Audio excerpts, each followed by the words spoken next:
Who was expecting that? This past weekend was the Disney Lorcana North American Championship, and what an amazing turnout. A lot of different deck builds, and that top four, I was not expecting that top four. So in today's video, we're going to go ahead and break down the top four decks and highlight some key aspects that brought them to victory.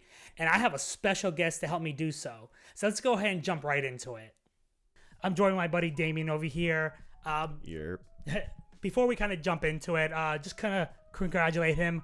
Just finishing marathon weekend. How was it? Thank you. It was miserable. It was miserable? Yeah, it was miserable. Well, you were talking before that. It was a little chafing, right? It was bad. Yeah, it was bad. It hurts to sit.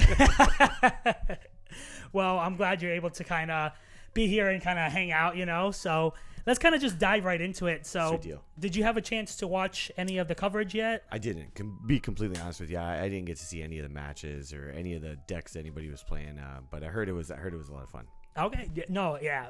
I had a chance to kind of review it all and kind of like watch it. So definitely an interesting weekend, and Worlds is right around the corner. So I don't know about you, but I'm going to Worlds. So I wish I could. Okay. Well, the dates are not out yet. I know you're getting married too, so it's still not out yet. Weddings first.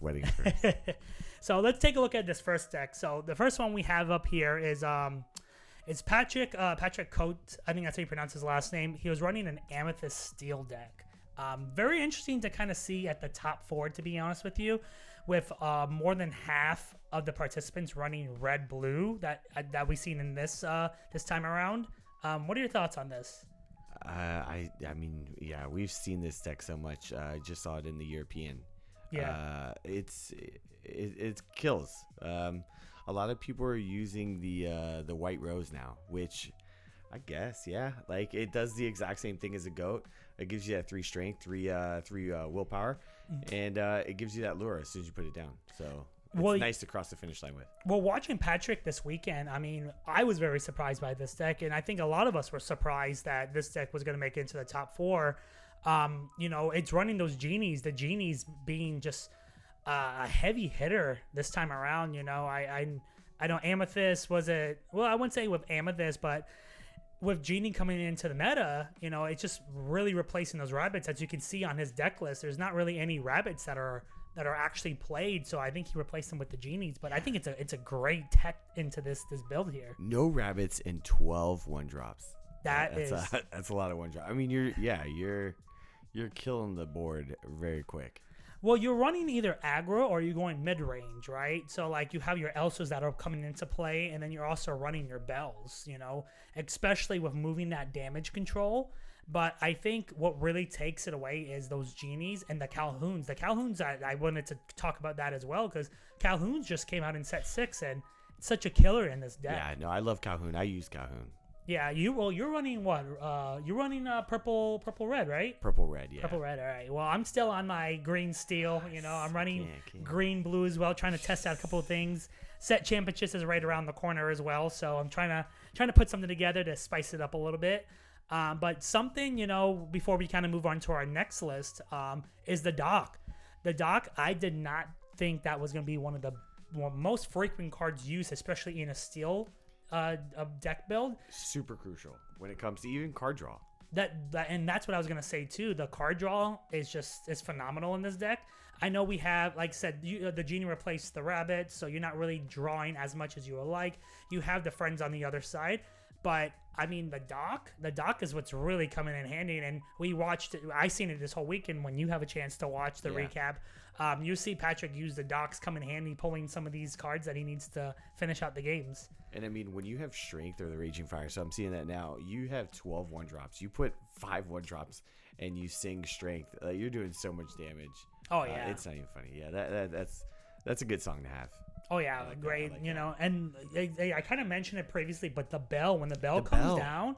So if you're going up against these other steel decks, like we see a lot of steel songs. Yeah. That were actually being ran this weekend as well. Obviously a little bit lower than red blue or red purple, but when you're getting hit with those steel songs, you're having that bell move that damage counter. So I know Patrick only runs the 1, but I think it should be more. Yeah, yeah. Well, it's such a nice card to have.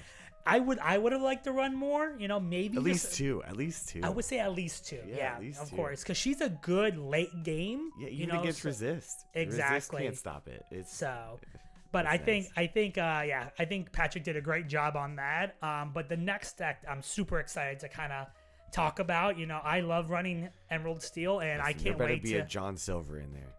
John There is not. Silver. I'm dying to No. see a big boy John Silver come in. No, John Silver, I think is a really good card. I just don't think it's there just yet. Now that I know with some of the new Robin Hoods or some of the Robin Hood decks that people are playing with, Yeah. they are really using that to kind of like force us to, you know, play with the Diablos, force us to attack, you know, and it's just a heavy hitter as well. And a lot of them don't quest with him; they just sit there on the board. Yeah, I know. You know, and I think what's great on this deck, you know, with Zan. Being one of the better, if not the best, Emerald Steel player out there. I mean, a lot of people thought after the Bucky went away, you know. Bucky was unfair. Okay. Well, listen, you know, red, purple, I think is still a little OP, but you know, nothing against the red, purple players or even the blue player, blue, red.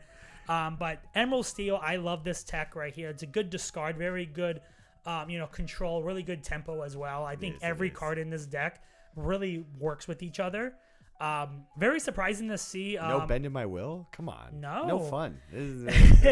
Well, the Bend Your Will is obviously newer, that just came out, and I think we talked about it a little bit that it can work in a lot of different decks. But I think for Zan's build, I mean, he really wants that tempo, really wants that control. Yeah, you don't need a lot of ink to play any of these. Oh yeah, of course. Beautiful. Well, the Go Tamago was something I was surprised to see. I see he's only running only one of them. Excuse me. But I think if he maybe upped it a little bit more with the Go Tamagos, but again, it worked for him. It's inkable. You can always get rid of it if you don't need it, which is nice. Oh yeah, of course. But I mean, obviously Diablo's still being in there with the one drop as well too. Obviously. Welcome back, Calhoun. Right. Like, see, Calhoun is even running in these decks as well too. Everything. Well, what we Calhoun? Do you see Calhoun replacing Smee? Yeah. I don't. I think, and Yeah. maybe. That's the question. Well, let's look at it, right? That's so the Calhoun is a cost for 2, non-inkable, right? Yeah. It's running 3/2. Okay, Resist 2. Yes, the Resist resist. Resist 1. It's resist 1. Yeah. And then every time they banish, they gain a lore, right?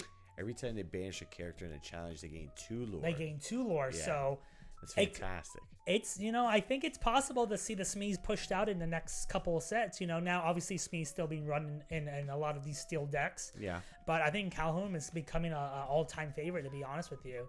But in this tech alone, you can see it pairs up really well with the Petes. Yeah. Obviously with the Prince Johns as well. You know, and Prince John still being a staple in these Emerald Steel decks. I think it's just great, especially if you're looking to discard as well. And now I see a new card there.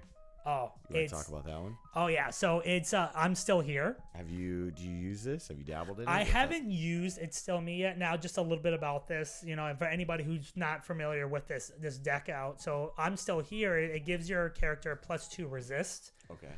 So it's good really when you're running the Muse. So if you are dropping your Muse and you want them to, you're looking to sing with them, right? Yeah. Playing this really will help them stay alive for another round or two. Okay, that's nice. Especially if you're running into those, you know, those red purples or those, you know, blue reds. Especially if you, the Maui Shark, you know. So yeah, no, the Maui Shark I'm is hoping definitely. To see that one on the list.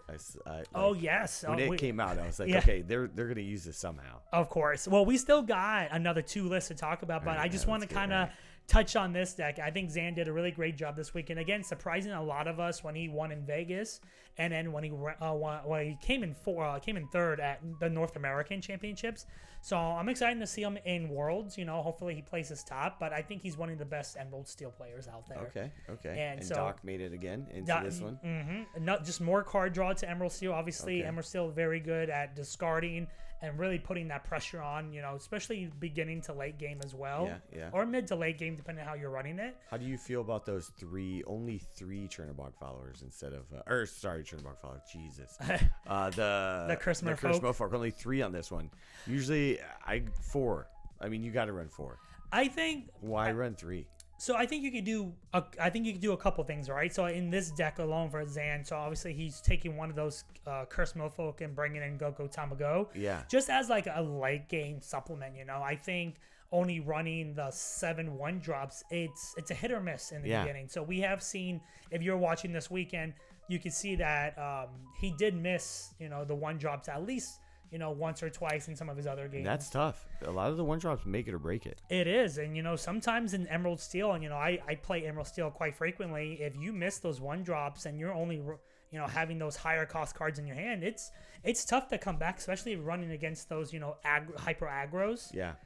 Or even the red blues. Even just seeing that the Amethyst Steel that we just saw, where they were running 12 1-drops. Yeah. If you get just slaughtered in the beginning, how do you come back from that? That's the thing too. And Zan played a good match against a Steel Song, and he gave him a run for his money. Yeah. Where he was going back and forth, but I think he did a great job. Kind of beating out the rest and getting to that top 3 spot. So super excited to see what he does in Worlds. Heck yeah. I can't wait to see this stream. I'm dying. Yeah. I got to get on it again. Well, in another video, we're gonna talk about probably some of the better cards that has significant impact in these deck lists. Obviously, we already mentioned a couple, like the Calhoun, the Genie. Obviously. If you're looking at this tech deck right here, the dog is coming in handy, the Diablo as always. But let's go ahead and jump into our next deck list. I think you're going to really enjoy this one. Which one's this? All right, this is going to be our red blue. So I know you just started running red blue, right? I did. So with this deck right here, I actually really like this. Obviously, a lot of our red blues want to ramp really heavy, right? Like you have those late game removables, kind of like the Maleficent Dragon or even the B Preps, But something that a lot that we were gonna see a lot in red blues was the Sail the Azure Seas. So what I like about the red blue now is a lot of people are going super aggro in the beginning. And that is one card that I like to use is the Queen, Rush. 2 costs, and she's Rush. She can clear it out. She can at least sustain you. And it's a nice board presence in the beginning. I didn't think about actually running. So I don't run red blue. I know, again, you're dabbling in it. I know, obviously, my fiance is running red blue. But I never thought about bringing in the Queens to run it right in the beginning. What I was very surprised, and you talked about it very recently on the last 2 decks, which is going to be, I think, was Calhoun replacing the Smee, right? Yeah. I could see Sail the Azure Seas replacing the T-Pose. I could see that. I think that comes in handy a little bit more. Now, obviously, pairing them two is great, but obviously, as we get more sets, I think there's going to be other techs that come out here that you maybe want to replace the Tipo. But I think Azure IC is a great card to play. Yeah, I think now there's just so many cards that let you just ramp fast. Like now, you don't really see Fishbone Quills. You don't see One Jump Ahead. You don't see those other cards. So the Tipo is a nice add-on. There's a Donald Duck later game. I think he's a 5-drop. Yeah, he's a 5-drop. Yep. There's a lot of great cards out there, especially if you pair them. There's a lot of great ones. Well, I think I was very surprised that you just said it was the Fishbone Quills or even the Lucky Dimes. As you could see in this build, there's no Lucky Dimes, there's no Fishbone Quills. So I think the Sapphire tech outs is kind of evolving now.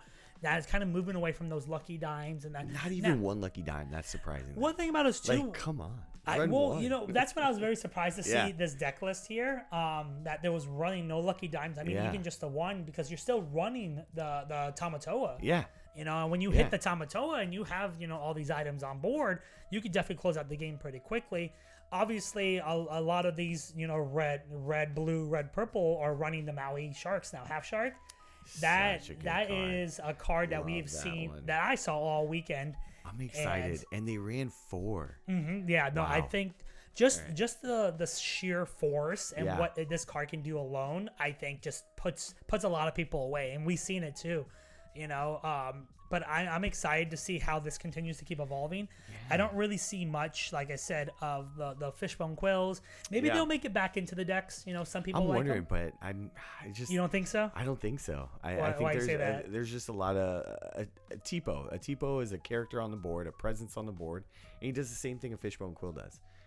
Except for ink. Well, he does it once, but he literally does the exact same thing and gives you a presence on the board. That's true, which I can see in future chapters them really bringing out cards that do removal items, Obviously, Yeah, find them, flatten them, kind of gets rid of all your items. Yeah. So, but you don't see a lot of those steel decks running that. So if we start to see those fishbone willows come back Yeah. on top of some decks like this, or techs like this, we can start to see those coming back into the meta. To be honest with you. Yeah, I would be interested to see it. Yeah. So For sure. A Pirate's Life. yeah. Oh, sorry, I Pirate's almost Life, forgot come that. on. So Pirate's Life was Such a fun card. It was ran very heavy in this weekend because obviously when we look at the percentages Yeah.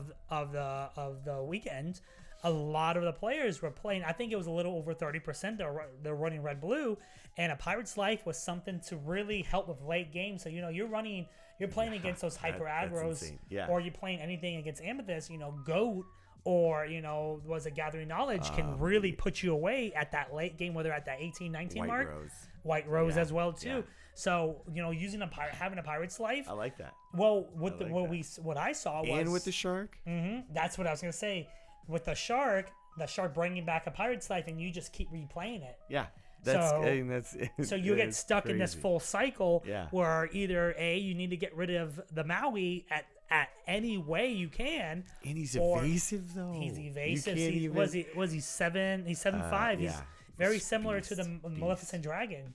So being evasive, so that's why this card I think was really popular. Obviously in this set, Yeah. Just not only for your red blues, but I think for your purple reds. Yeah. And then even some other one builds that I've seen. Like red yellow with the Maui Yeah. Sarks. Obviously that nobody Red literally blue ran just it. but you red blue you just get them out so much faster.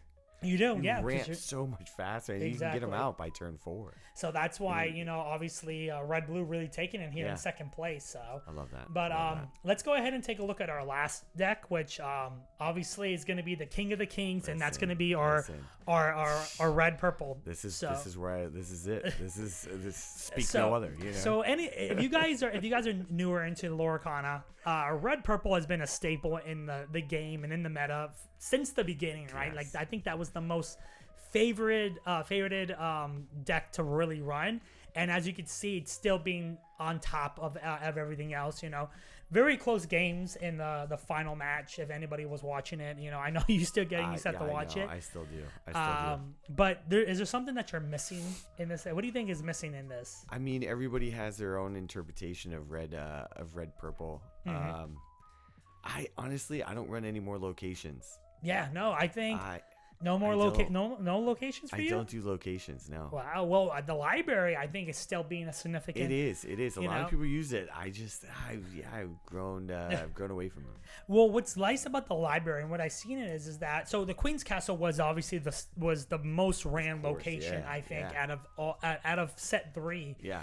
And very recently we saw the Queen's Castle still in these deck lists, but they got replaced by the library, or at least added to. Yeah. Because the library for a red purple, as an opponent, I want to remove almost everything off the board because you're just gonna bounce it back. Yeah. I mean, as you can see, the Lady Tremaine, we don't really see any of the Madam. What was it? Madam Medusas. Madam Medusas. Yeah. But when you see that hit the board and you're playing against a red purple and you put them into the library, Yeah. you have to get rid of them because a snake can come down, a fox can come down, and now guess what? They're bouncing back down, replaying it and removing your board, and there's not much you can do. Yeah. So you pairing that strategy up with the library is killer. They're gonna start drawing so much. It's interesting though not to see any Elsas in here. Mm-hmm. Also, no genies. They chose to do rabbits instead of genies. Oh yeah, I think I so. wondered- yeah.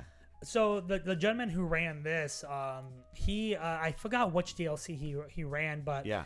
I think it was a very similar. It was a very original deck list, excuse me, and I think it works, right? I think he only put in maybe the new Diablos. I don't think he really changed it up. As you can see, Not a lot of new cards. Yeah, not a lot of new you can cards. see he's running the Flynn Rider, Yeah, obviously yeah, the Sisus as well Sisu. too.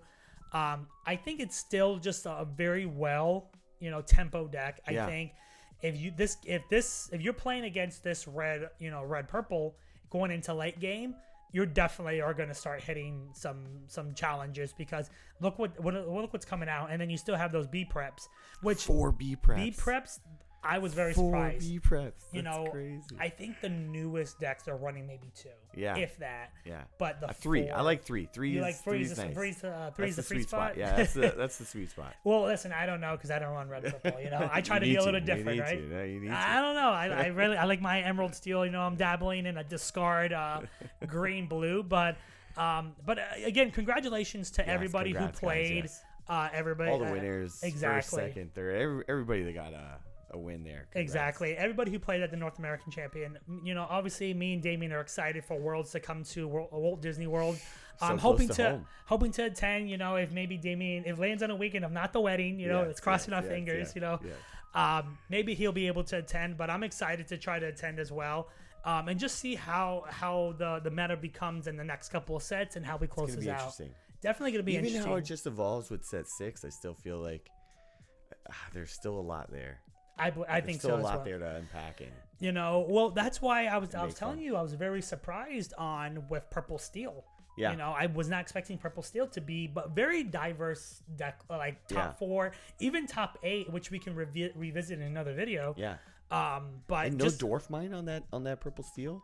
Was no there dwarf on there? mine. There No. was no So dwarf mine. dwarf mine was being ran a Dwarf mine's lot, nice. running Nice more on little the add-on. more on the Steel songs. Steel Song. song. So Wow, if you okay, once you have a chance to recap, All right, we I can got it, come I got back. it. Yeah, we yeah. can come back in Yes. and talk to us. Yes.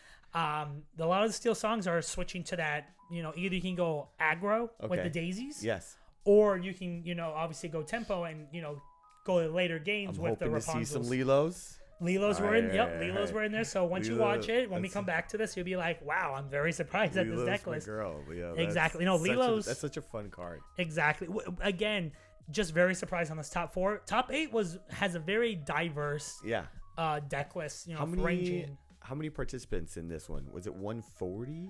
I think. Or 120? Don't quote me on that. Okay. I don't know Alright, the alright, numbers alright, like that. alright, I can alright. always go back to it. Okay. But obviously, this was a smaller tournament, but like not as big because it was more just a North American champion. Okay, alright. So obviously, if you won a DLC or if you were in the top, I think top 8, you made it got your invitation to North Okay, American. So, okay.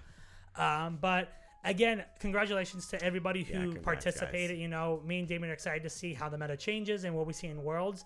But I think that's going to wrap it up for us today. Hey, guys, thank you guys so much for taking the time to obviously sit here and chat with us. But let us know down in the comment what your favorite deck list is. How did you predict this weekend? Were you surprised? Were you not surprised? Let us know down in the comment. But as always, don't forget to like, comment, and subscribe. And we'll see you guys in the next video. Sweet deal, guys.